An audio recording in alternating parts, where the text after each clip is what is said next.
EU law entitles citizens to healthcare in all member states, with the costs sometimes repatriated to the citizens' member state post-care.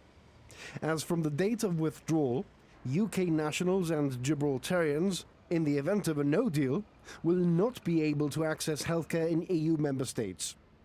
The same will apply to EU citizens in the UK or Gibraltar. Even prior authorization for healthcare will no longer be allowed. According to the EU's guidelines for a no-Brexit deal, medical prescriptions issued in Gibraltar or the UK will not be recognised across the border. It will be up to the local authorities to determine whether it will accept Spanish prescriptions.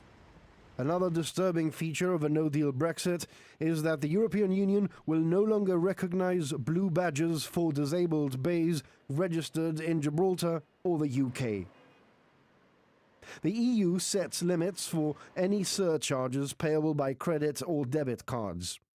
If your bank is based outside the EU, i.e. in the UK or Gibraltar, you're no longer covered by this protection.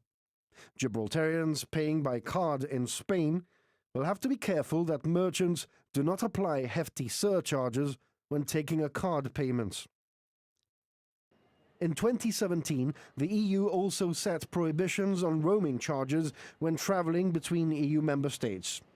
After Brexit, this protection will no longer apply, so Gibraltarians crossing the border will once again have to be careful not to incur steep roaming charges. However, withdrawal from the EU should not in principle affect Gibraltar's numbering plan. Gibraltarians will recall that prior to 2006, Spain only allowed its network to access 30,000 numbers in Gibraltar, which limited the amount of telephone lines Gibraltar could use. This was resolved as part of the Cordova Agreement in 2006, when Spain agreed to recognize the International Telecommunications Union numbering dialing code for Gibraltar, 350. The ITU, however, is a global organization, not an organ of the European Union, so Brexit should not, on paper, have any impact on phone lines.